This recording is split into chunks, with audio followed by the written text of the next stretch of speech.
The last time Daniel Harris heard his daughters laugh, it was through a door that never opened again. No goodbye, no explanation, no second chance. Just two small voices calling him Dad from a life he was suddenly no longer allowed to enter for 2 years. He became a stranger to his own children, erased, rewritten, forgotten, until one day a phone call came from a hospital, and with it, a truth so disturbing it didn't just question his past, it exposed a lie powerful enough to destroy everyone who built it. My name is Arthur, and this is the Untold Story Files, where the stories you were never supposed to hear finally get told.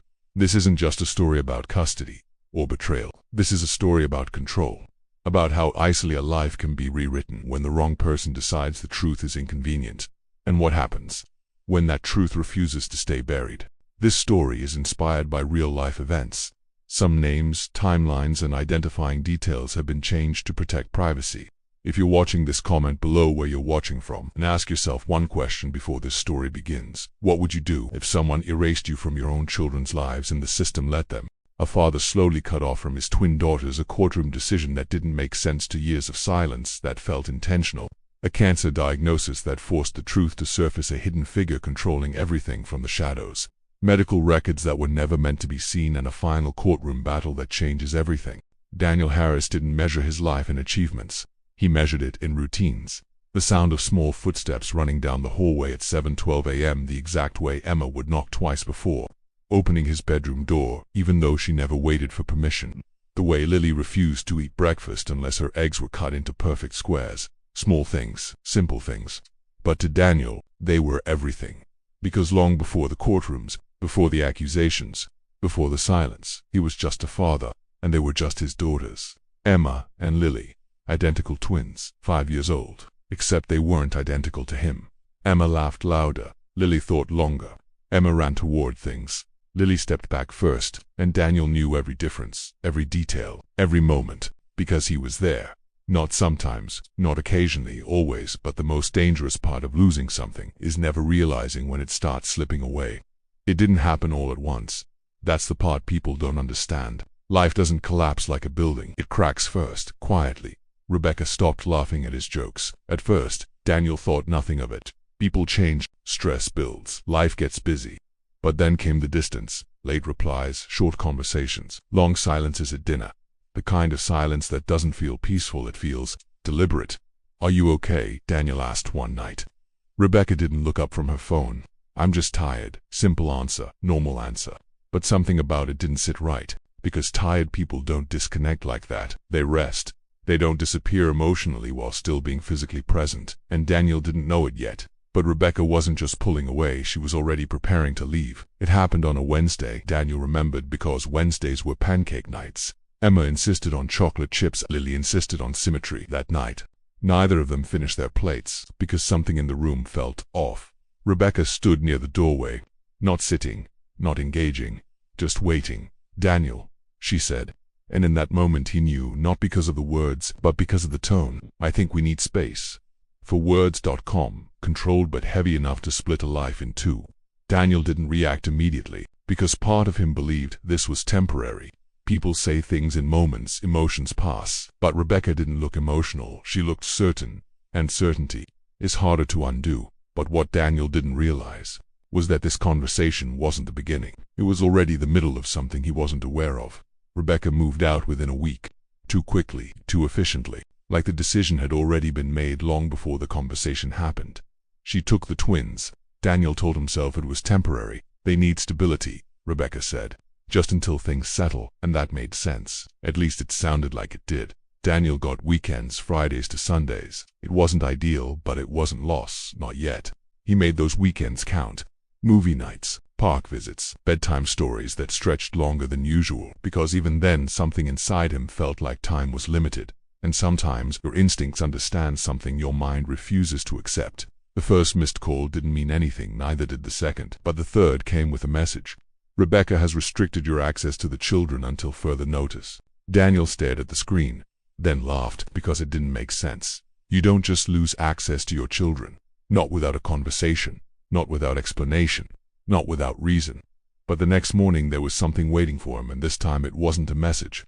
It was official. The envelope sat on his doorstep, plain, unremarkable. But inside was the beginning of everything. Emergency custody filing. Daniel read the title 3 times, then kept reading. Allegations, statements, claims that didn't just feel false, they felt constructed. Emotional instability, unpredictable behavior, unsafe environment, each line carefully worded, each sentence designed to create doubt.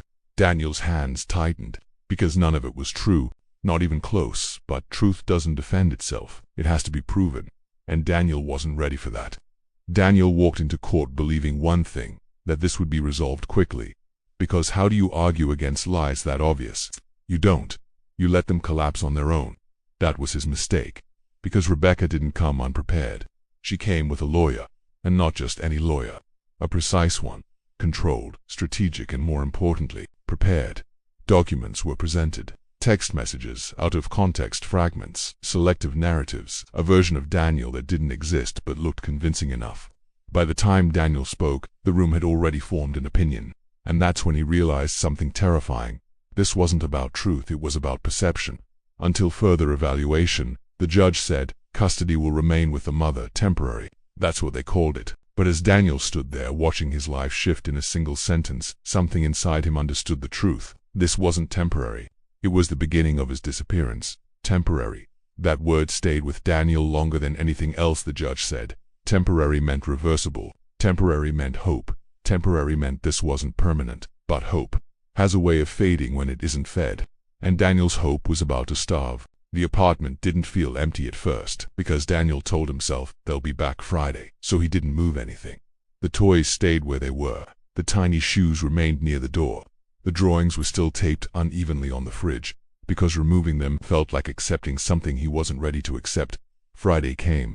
Daniel waited, phone in hand, no message, no call, just silence. He called Rebecca once, twice, 5 times, straight to voicemail, then a text. Court order still applies. Please respect boundaries. Daniel read it again, because something about it felt wrong. Not emotional, not defensive, cold, like it had been written for a purpose, not a feeling. And that was the moment Daniel realized, this wasn't just distance anymore. It was control. Every morning Daniel woke up at the same time, not because he had to, but because his body hadn't adjusted yet. 7:12 a.m., the time Emma used to run down the hallway. For a few seconds every morning he forgot, and then remembered that forgetting was the cruelest part, because it gave him something, only to take it away again. He called again that morning. No answer. He emailed. No reply. He even wrote letters. Actual letters. Short ones. Hi Emma. Hi Lily. I hope you're okay. I made pancakes today. I saved some for you. He didn't know if they'd ever read them, but writing them made it feel like he still existed in their world, but somewhere else. A different version of reality was already being created. The house was quieter than Daniel expected it would be. Not peaceful, controlled. Rebecca had rules now. Structured routines, clear boundaries. The twins noticed it immediately. Where's Dad? Emma asked the first night. Rebecca didn't answer right away, because answers require truth. He's busy, she said finally. Lily frowned. Too busy for us. Rebecca looked away. Because children don't understand lies, but they feel them. And in that moment something small shifted. Not loud, not dramatic, but permanent. And once a child starts questioning something, it doesn't stop. Daniel didn't plan it, not really, he just drove. The address still lived in his memory. Every turn, every street, every stop sign. He parked across the road, sat in the car, watching because part of him hoped they'd run outside, see him smile like nothing had changed. But reality doesn't rewind like that. The door stayed closed. Lights flickered inside. Life continued without him. Daniel stepped out of the car, walked slowly to the door, raised his hand, and knocked once. No answer. Twice. Still nothing. But then a sound, soft from inside.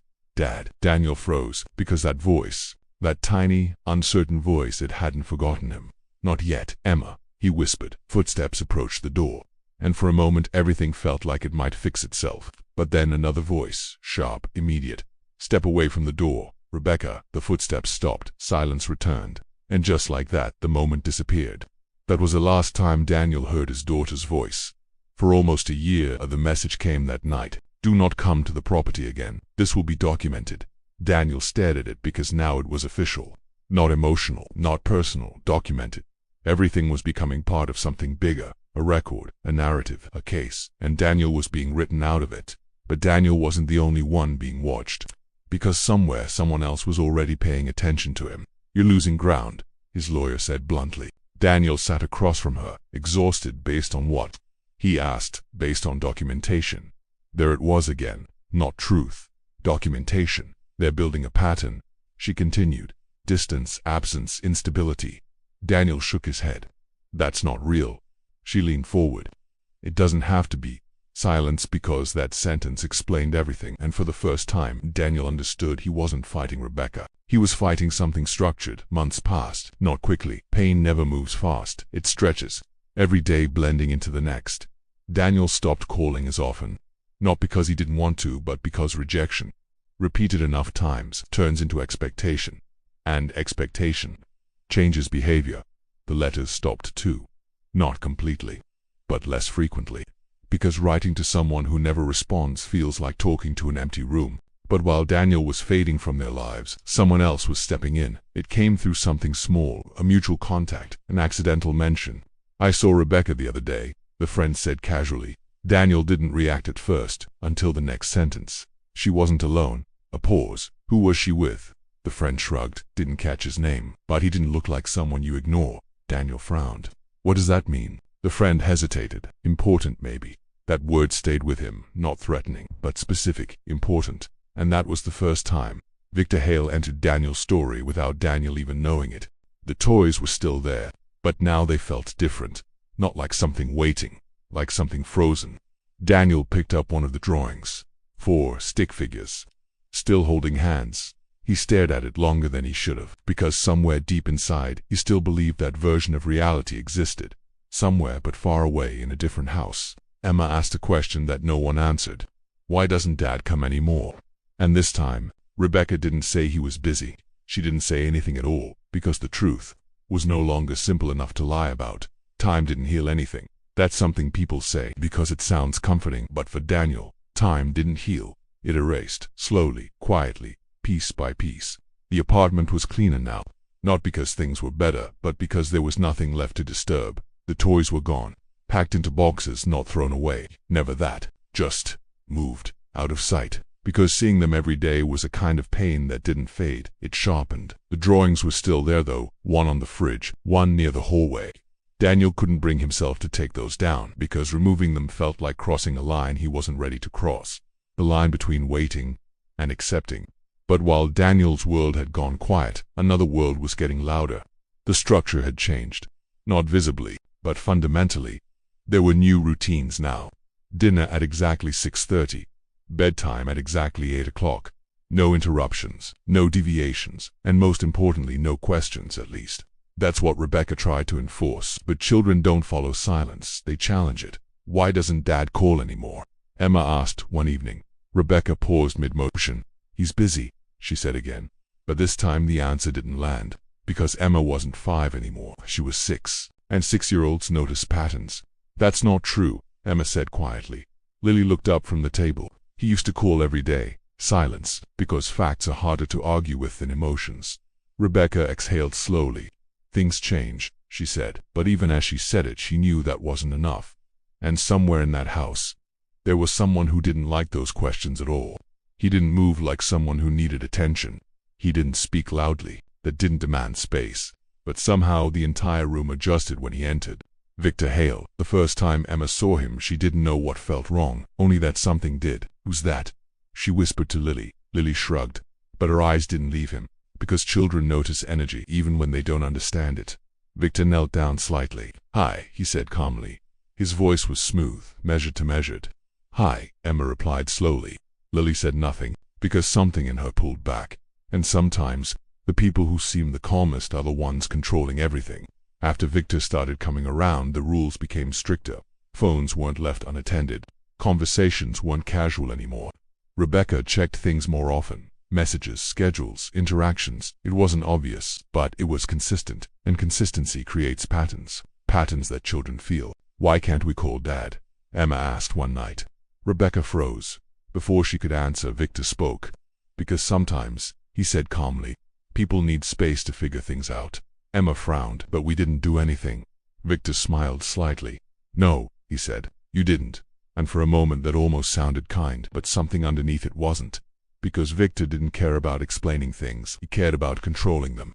It started small, the kind of small thing you don't notice immediately. Lily didn't finish her dinner one night. Unusual but not alarming. The next day she said she was tired. Again, not alarming. Children get tired. But then she stopped playing outside. Emma noticed first. "You always want to play," she said. Lily shrugged. "I don't feel like it." That was new, because Lily always felt like it, and sometimes the first warning signs don't look like danger. They look like nothing. Rebecca saw it while helping Lily change. A small bruise on her arm. "Where did you get this?" she asked. Lily looked down. "I don't know." Rebecca frowned. "Did you fall?" Lily shook her head. No, that should have been enough to trigger concern, but it wasn't.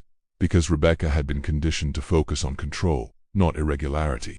"It's probably nothing," she said.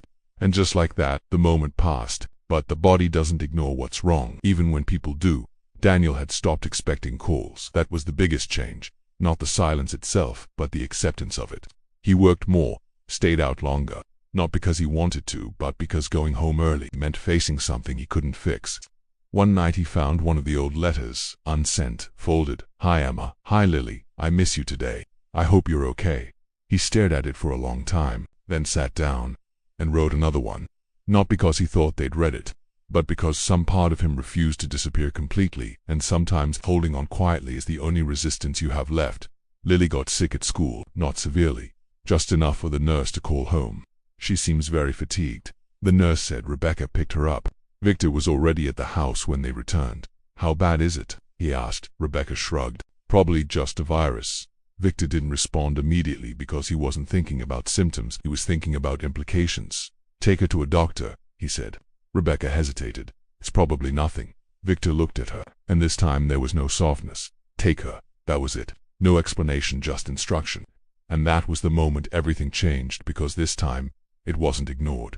The clinic was quiet, routine, ordinary, which made what came next feel even more out of place. The doctor asked questions, ran basic checks, then paused. "Has she been bruising easily?" he asked. Rebecca froze, because suddenly that small moment from before wasn't small anymore. "Yes," she said slowly. The doctor nodded. "We're going to run some tests." Nothing alarming in his tone, but something in his eyes said otherwise. And when doctors stop sounding casual, it means something isn't simple anymore.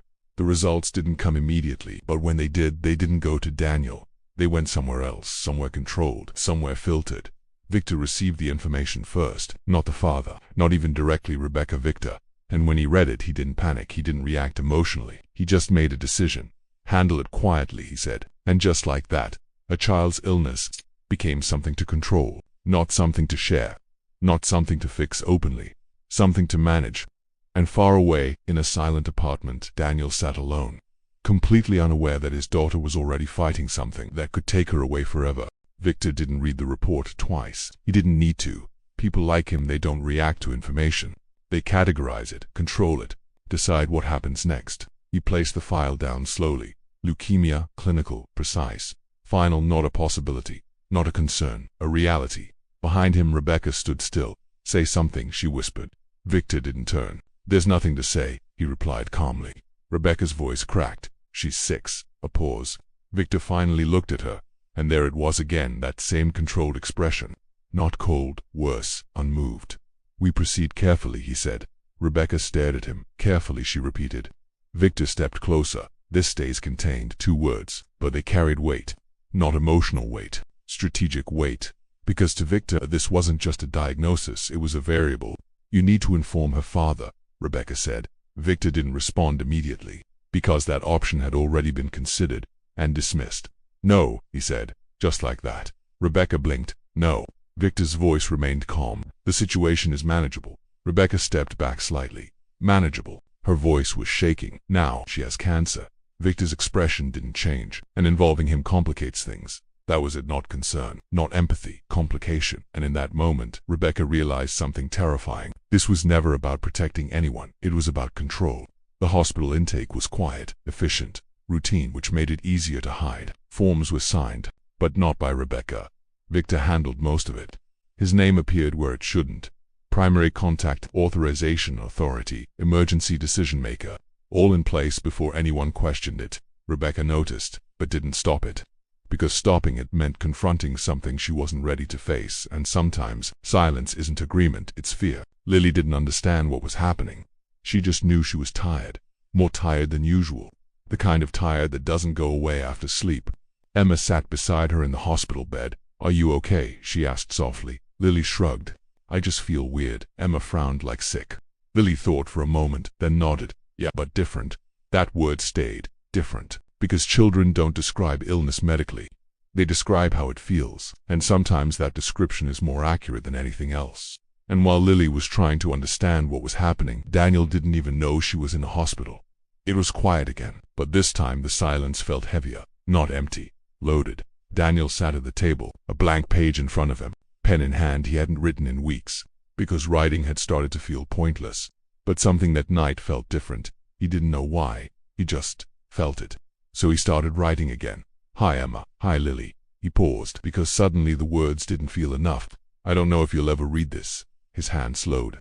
"But I want you to know I never stopped thinking about you." He stared at the page, because for the first time it felt like goodbye, and that scared him more than anything, because sometimes your instincts recognize loss before it's confirmed.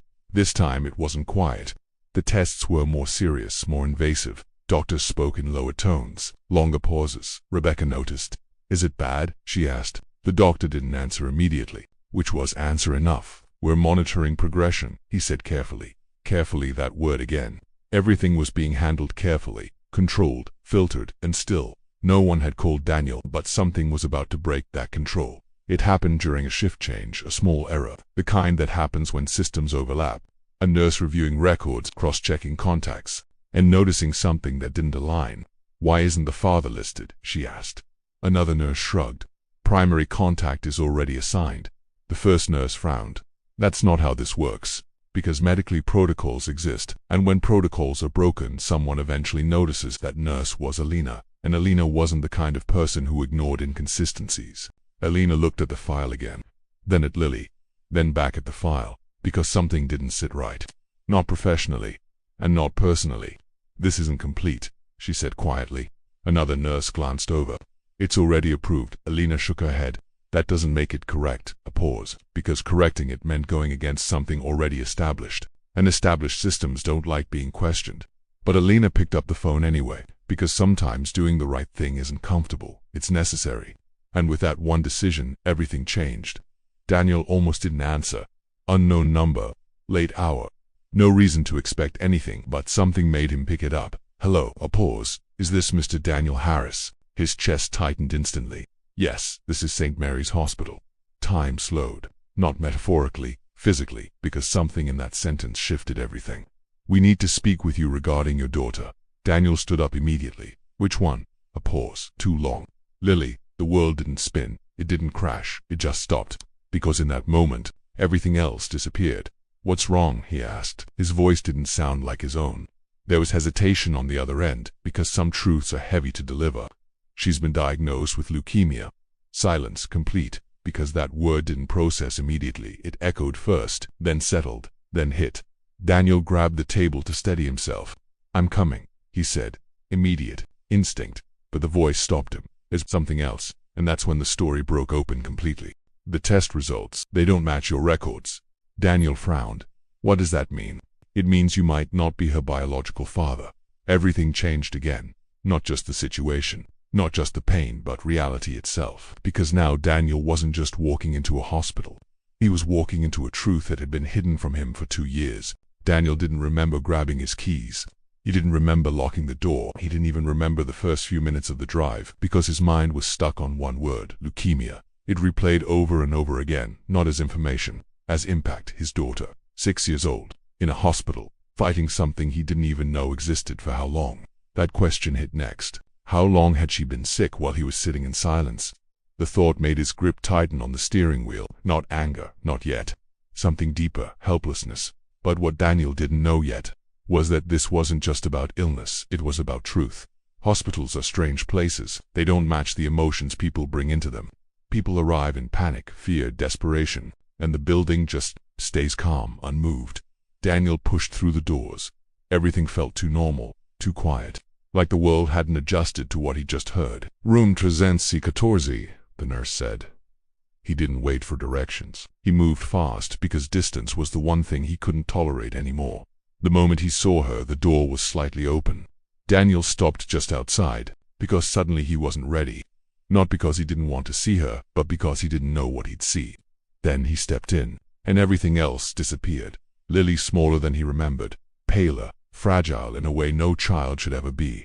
Her hair tied back loosely, her arm resting beside her, a hospital band wrapped around her wrist. Machines beside her, quiet, steady, too steady. Daniel didn't move at first, because this wasn't how he imagined seeing her again. There was no running, no laughter, no dad shouted across a room, just stillness. Then her eyes opened, slowly, and for a moment she just looked at him like she was searching for something familiar. Dad. The word barely came out, soft, uncertain, but it was enough. Daniel felt something inside him break. Not loudly, not visibly, but completely. "I'm here," he said. And this time it wasn't a promise, it was a fact. For the first time in 2 years, he wasn't outside the door anymore. Daniel stepped closer, slowly, like moving too fast might make the moment disappear. He reached for her hand, and when their fingers touched, Lily held on. Not tightly, but intentionally, like she didn't want to lose him again. "Where did you go?" she whispered. Daniel froze. Because there is no answer that can fix 2 years of absence in one sentence. "I tried to come back," he said quietly. It wasn't enough, but it was the truth. Lily didn't question it. Because children don't analyze explanations, they feel presence. And right now he was there. That was enough for her. But someone else had just walked into the room, and for them this moment wasn't welcome. "You shouldn't be here." The voice cut through the room instantly. Daniel turned slowly. Rebecca stood at the door. Same posture, same control. But something in her eyes had changed. Not strength, tension. "I'm her father," Daniel said. Rebecca's expression didn't shift. "That's not clear right now." The words hit harder than expected because they weren't emotional, they were calculated. "You knew," Daniel said. Not a question, a realization. Rebecca looked away, and that was the answer, because silence confirms more than words ever could. "You knew she was sick," Daniel continued. His voice wasn't loud, but it was sharp. "And you didn't tell me." Rebecca crossed her arms. "It was being handled." Daniel stepped closer. "Handled." His voice cracked now, not from weakness, from disbelief.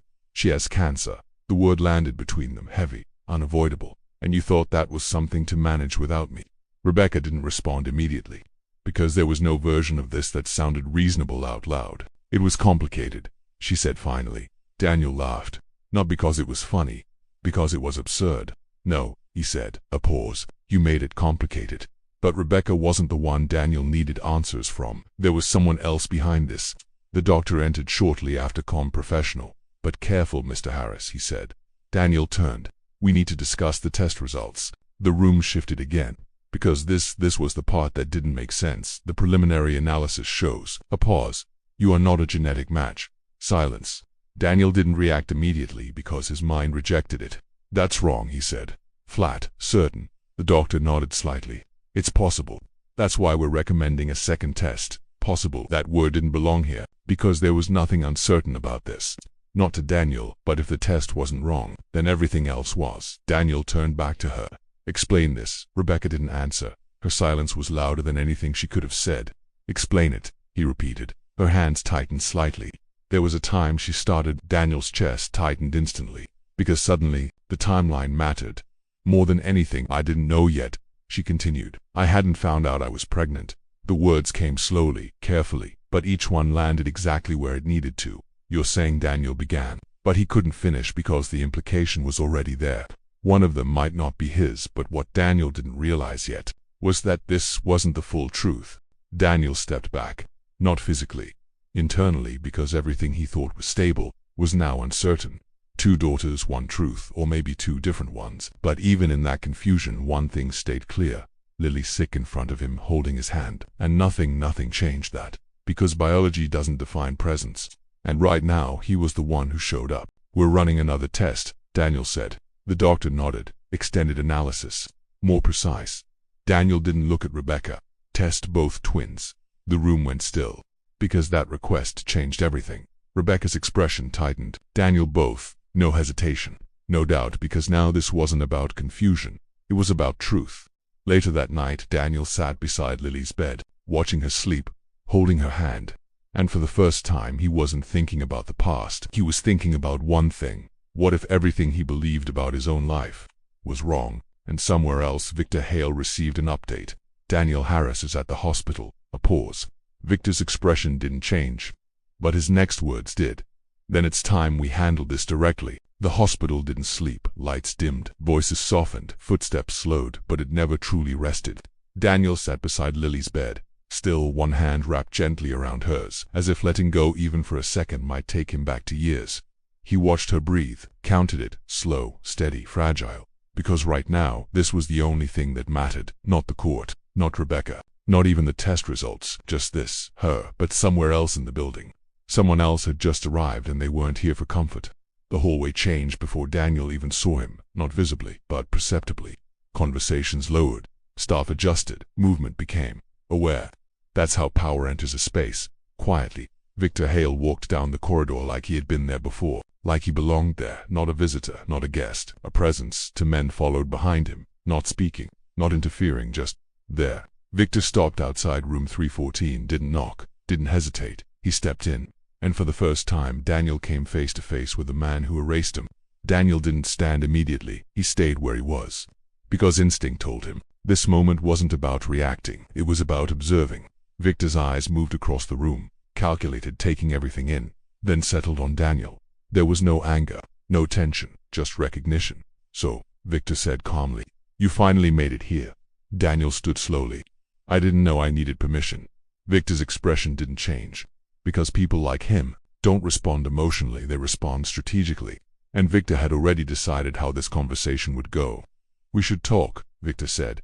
Daniel didn't move. We are talking. Victor glanced briefly at Lily, then back at Daniel. Not here.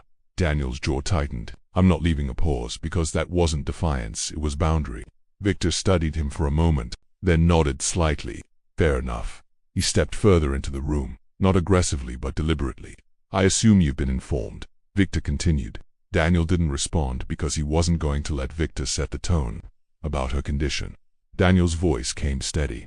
I've been informed about a lot of things, a beat. Some of them I should have known a long time ago. Victor's gaze sharpened slightly, just for a second, then returned to calm. Because Daniel wasn't playing defense anymore, he was starting to push back. You need to understand something, Victor said. His tone didn't change, still calm, still measured. This situation requires stability. Daniel almost smiled because now it was clear. Victor wasn't explaining. He was positioning. Stability, Daniel repeated. You mean control? Victor didn't deny it, because denial was unnecessary. What you call control, he said, I call preventing unnecessary complications. There it was again. That word, complications. Daniel stepped closer. My daughter having cancer is not a complication. Victor didn't react. Your involvement, he said calmly, is silence. Because that sentence revealed everything. And for the first time Daniel saw the truth clearly. This man never cared about the children. Daniel stared at him, long enough for the weight of the moment to settle. Then he spoke. You took 2 years from me. Not loud, not emotional, but precise. Victor didn't respond because this wasn't about denial anymore. And now you're standing here, Daniel continued, acting like I'm the problem. Victor finally spoke. I removed a variable that posed risk. There it was, not apology, not justification, admission. Daniel felt something shift inside him. Not anger, clarity, because once you understand someone's motive, they lose power over you. 2 years ago, Daniel would have argued, raised his voice, tried to prove himself. But not now. Now he understood something else. You don't beat control with emotion, you beat it with evidence. You made a mistake, Daniel said quietly. Victor's eyes narrowed slightly. I don't make mistakes. Daniel shook his head.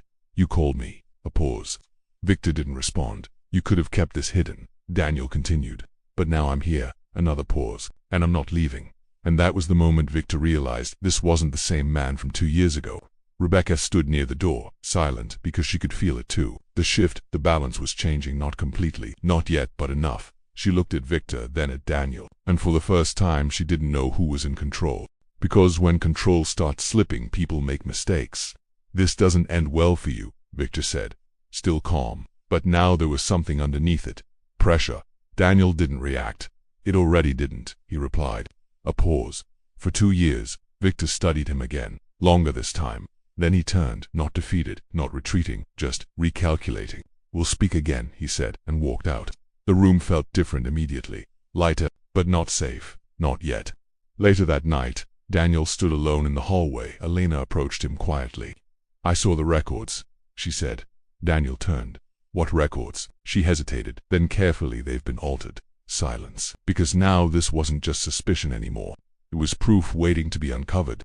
And Daniel realized something in that moment. He wasn't just fighting for his children anymore. He was about to expose something much bigger. "They've been altered." Elena didn't say it loudly. She didn't need to. Because some sentences don't require volume, they carry weight on their own. Daniel stood still. Not because he didn't understand, but because he did. And understanding it changed everything.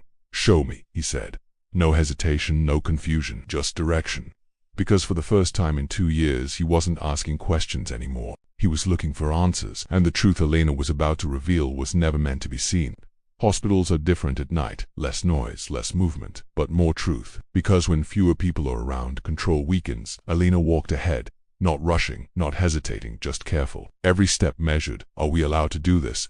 Daniel asked quietly. Elena didn't turn. No. A pause. "But that doesn't make it wrong." That answer told Daniel everything he needed to know.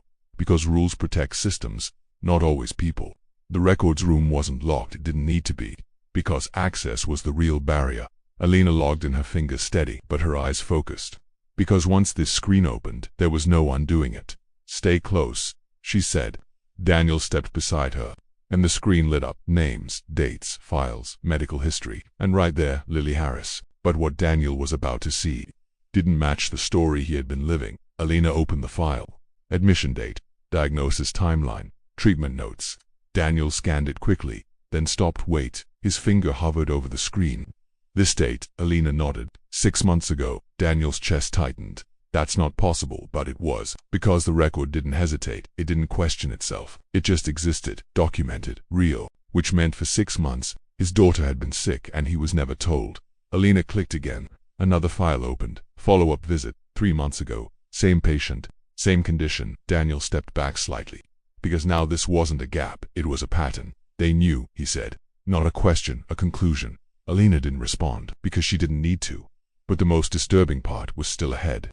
Elena scrolled down, slowly, because she already knew what he was about to see, but Daniel didn't. "Look here," she said. Daniel leaned closer. Primary contact. His eyes moved across the line, then stopped. Victor Hale. The room felt smaller. Not physically, but mentally, because everything connected in that one moment. "He was here before me," Daniel said. Elena nodded. "Twice." Silence, because now the timeline wasn't broken. It was clear. Victor knew, before Daniel, before anyone told him. And he didn't just know, he acted. But knowing wasn't the worst part. Controlling it was. "Now look at this," Elena said. She opened another tab. Edit history. Timestamps. User IDs. Daniel frowned, because this part was harder to understand. "What am I looking at?" he asked. Elena pointed. These entries were changed. Daniel leaned in. "Changed how?" She clicked. The original data appeared. Then the revised version, side by side. And suddenly it was obvious. Names removed, contacts replaced, notes adjusted. "Someone rewrote this," Daniel said. Elena nodded. "After it was already filed." That was the moment everything shifted again. Because errors happen, but this wasn't an error. It was intentional. This wasn't just control anymore. This was manipulation of truth. Daniel stepped back from the screen, his mind moving faster now. Not emotionally, strategically. "Custody case," he muttered. "Eliminating contact. Medical records altered." He looked at Elena. This was planned. Elena didn't answer, because the evidence already had. And once a plan is exposed, it stops being powerful. "I can get you copies," Elena said. Daniel looked at her. "You'd risk your job for this?" She paused. Because the answer wasn't simple. "I've seen too many things get buried," she said. A beat. "I'm not watching this be one of them." That was enough. Daniel nodded. "Do it." Because now this wasn't about suspicion. This was about proof. And proof changes everything. Back in the room, Rebecca sat alone, Lily asleep beside her, Emma curled up in a chair. And for the first time there was no structure, no control, just silence. And in that silence reality started to break through. She looked at Lily, pale, fragile. Then at Emma, confused, watching everything, and suddenly the weight hit her. Not of the situation, but of her decisions. "What have I done?" she whispered. Because now there was no one left to hide behind. And when guilt finally surfaces, it doesn't come quietly. Daniel walked back into the room differently, not visibly, but internally. He wasn't searching anymore. He had direction. Rebecca looked up. Something in his expression made her freeze. "What is it?" she asked. Daniel didn't answer immediately, because timing mattered now. "They knew," he said finally. Rebecca's face drained. "Daniel, they knew she was sick," he continued, each word precise, "and they changed the records." Silence, because denial was no longer possible. Daniel stepped closer. "There's only one question left now." Rebecca couldn't look at him. "Why?" "And somewhere in a different part of the city, Victor Hale received a call. They've accessed the records." A pause. Victor's expression didn't change, but his response did. "Then we move forward, because now this wasn't about hiding the truth anymore. It was about surviving it." The room didn't feel the same anymore. Not because anything physically changed, but because everything invisible had. Daniel stood there, no longer uncertain, no longer reacting. Now he knew, and knowing changes how you move. Rebecca couldn't meet his eyes, because truth doesn't just expose actions, it exposes intent. "They changed the records," Daniel repeated. His voice wasn't loud. It didn't need to be, because now every word carried weight. "I didn't know they," Rebecca started. "Stop one word." And she did, because Daniel wasn't asking anymore. He was stating facts. And when facts replace emotion, the balance of power shifts. Rebecca sat down slowly, like her body couldn't hold the weight anymore. "I thought," she whispered, then stopped, because finishing that sentence would require honesty. Daniel waited. Not impatient, not angry, just still, because silence now worked in his favor. "I thought I was protecting them," she said finally. Daniel's expression didn't change. "From what?" Rebecca looked up, and for the first time there was no control left. "From everything falling apart." Daniel shook his head slowly.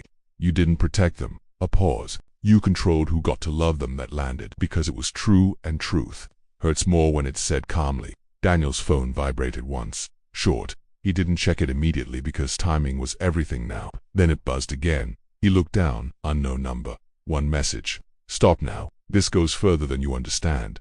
Daniel stared at it, then locked the screen. No reaction, because this time he understood exactly what it meant, and threats only work when fear still exists. Daniel stepped out into the hallway, called her. She answered immediately. "Daniel, I have evidence." A pause. Not surprise, recognition.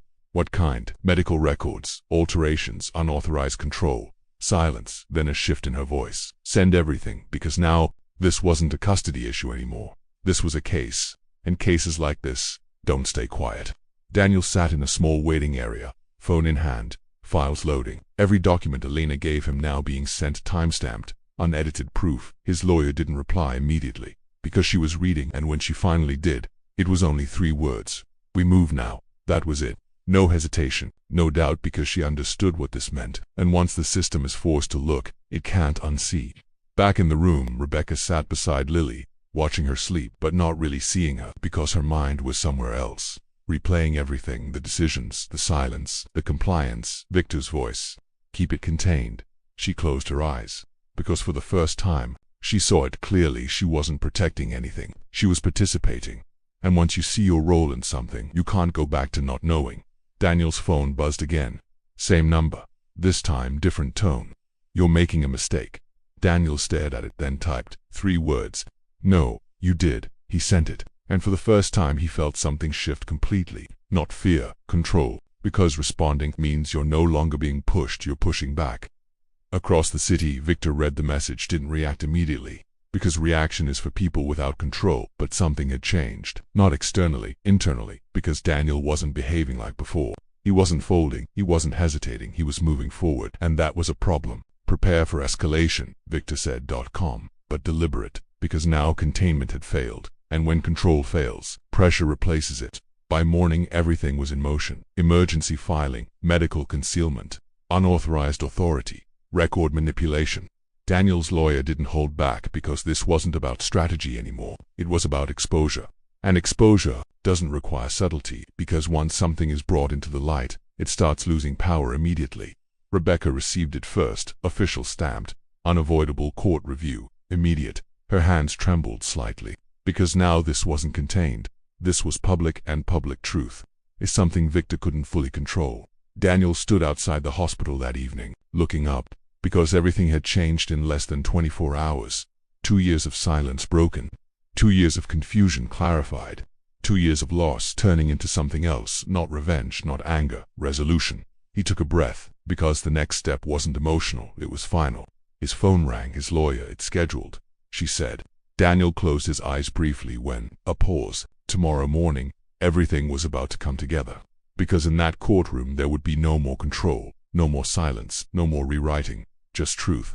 And this time Daniel wasn't walking in unprepared. Daniel didn't sleep. Not because he couldn't, but because sleep felt irrelevant. Some moments in life don't allow rest, they demand presence, and this was one of them. He stood in front of the mirror, not adjusting his clothes, not preparing an argument, just looking, because 2 years ago he walked into a courtroom as someone who believed truth would defend itself. Today he walked in knowing truth only matters when it's proven. And this time, Daniel wasn't bringing emotion, he was bringing evidence. Same room, same walls, same judge. But everything felt different. Because Daniel was different. Rebecca sat on the opposite side. Not composed, not controlled, just quiet. Victor sat behind her, still calm, still. But something subtle had shifted. Not fear, pressure. Because this time, he didn't control the narrative. And when control disappears, power starts slipping. Daniel's lawyer stood first. No hesitation, no build-up. This is no longer a custody dispute. Her voice was clear, sharp. This is a case of intentional concealment, unauthorized medical authority, and documented manipulation of official records. The room changed instantly. Because those weren't accusations. They were claims backed by proof. And proof forces attention. Exhibit A, the first file, was placed down. Hospital intake records. Initial admission 6 months prior to father notification. A pause. Exhibit B, second file. Follow-up treatment. 3 months prior. No contact made to legal parent. Daniel didn't look at Rebecca, didn't look at Victor. Because this wasn't about reaction. It was about sequence. Exhibit C, the screen lit up. Edit logs, timestamps, user IDs, records altered after initial filing. A beat, primary contact reassigned. The lawyer turned slightly to Mr. Victor Hale. Silence. Because now it wasn't hidden anymore. The truth didn't explode, it settled, heavy, unavoidable. The judge leaned forward, eyes moving across the documents, slowly, carefully. Because this wasn't routine anymore. This was serious. Mr. Hale, she said. Victor stood, still composed, still controlled. But this time there was no advantage. Were you listed as the primary medical authority for this child? A pause. The room held still. Victor answered. Yes. The word echoed, because one word can collapse an entire structure. And were these decisions made without the father's knowledge? Another pause. Victor didn't look at Daniel. Yes, that was it, because once truth starts coming out, it doesn't stop. I didn't know it would go this far. Her voice cracked before anyone asked, because pressure doesn't wait for permission. I thought it was temporary, she continued. Tears now. I thought we were just fixing things. Fixing what? Daniel's lawyer interrupted. Rebecca froze, because there was no answer that didn't expose the truth. And sometimes, the hardest question is the simplest one.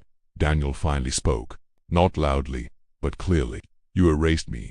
The room went still. For 2 years a pause. You let me disappear from my children's lives. Rebecca looked down, because denial was no longer possible, and truth hits harder when it comes from the person who lived it. There is one more element, Daniel's lawyer said. The room shifted again, because even now it wasn't over. Genetic testing. Rebecca's head lifted slightly. Victor didn't move. Initial results suggested non-paternity. A pause. But further analysis. She turned toward the judge, confirmed that Mr. Harris is the biological father of both children.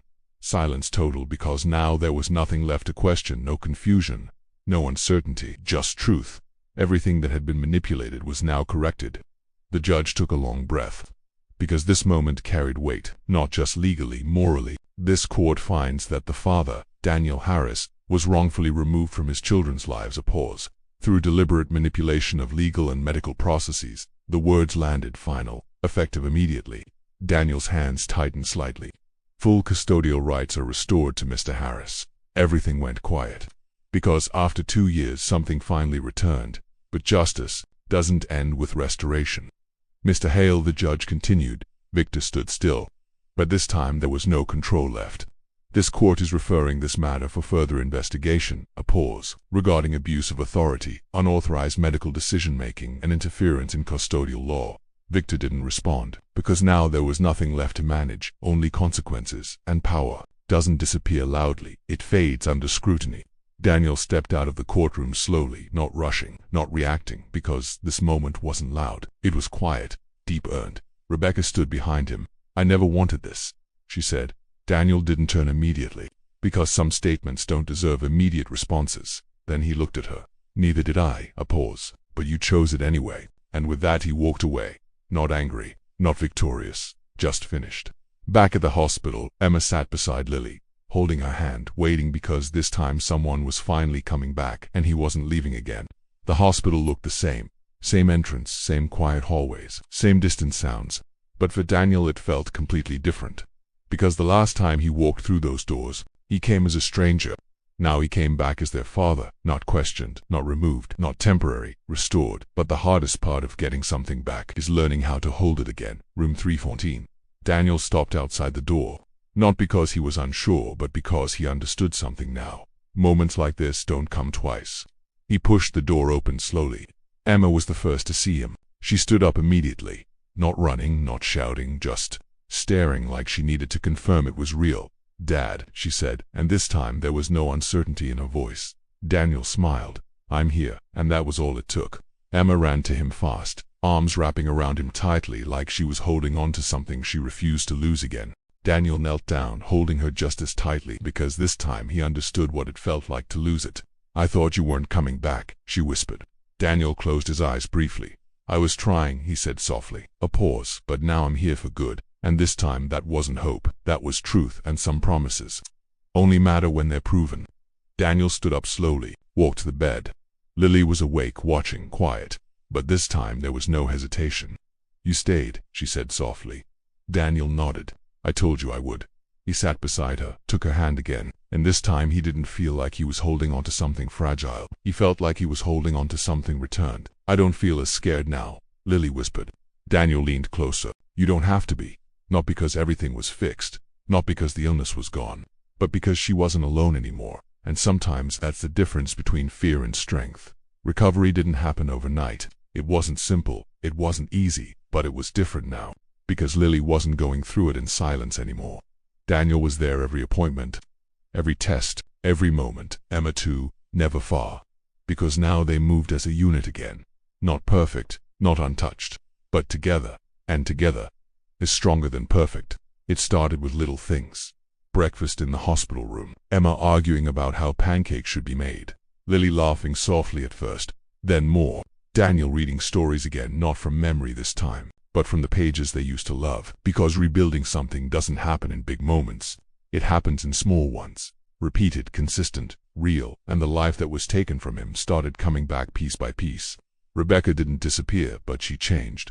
Not outwardly, internally, because losing control forced her to see everything clearly. She visited, occasionally quietly, not trying to reclaim anything, not trying to explain, because some damage doesn't need explanation, it needs acceptance. One afternoon she stood near the door, watching Daniel with the girls, not interrupting, not stepping in, just observing, because for the first time she understood something fully, what she had taken, and what she could never fully repair. Daniel noticed her, walked over slowly, no anger, no confrontation, just distance. "They're doing better," she said. Daniel nodded. "They are." A pause. "I never meant." Daniel stopped her, not harshly, just enough. "I know." Silence, because that was all that needed to be said. Not forgiveness, not reconciliation, just acknowledgement. And sometimes closure isn't about fixing things, it's about understanding them. Victor didn't disappear either, but his presence changed. Because once something becomes visible, it becomes vulnerable. Investigations began. Questions followed. And for the first time he wasn't controlling outcomes, he was responding to them, quietly. Because power doesn't like attention. And now it had it, and control only works in the dark. Weeks later, the hospital room was quieter, not because things were worse, but because they were better. Lily slept peacefully. Emma curled up nearby, and Daniel sat between them, looking at both. Because now there was no division. No doubt, no absence, just presence, complete, unquestioned, earned, and after everything he lost. This moment meant more than anything he ever had before. Daniel looked down at them, then leaned back slightly, exhaling slowly, not from exhaustion, from release, because the fight was over and the truth had won. He didn't just get his children back, he proved that no matter how carefully a life is rewritten, the truth always finds its way back. Some stories aren't about revenge. They're about what happens when silence is broken, when control is challenged, and when someone refuses to disappear, even when everything is designed to erase them. If this story meant something to you, subscribe to the Untold Story Files and tell me in the comments what would you have done if you were Daniel. A man inherits a house no one has entered in 20 years, but what he finds inside was never meant to be discovered.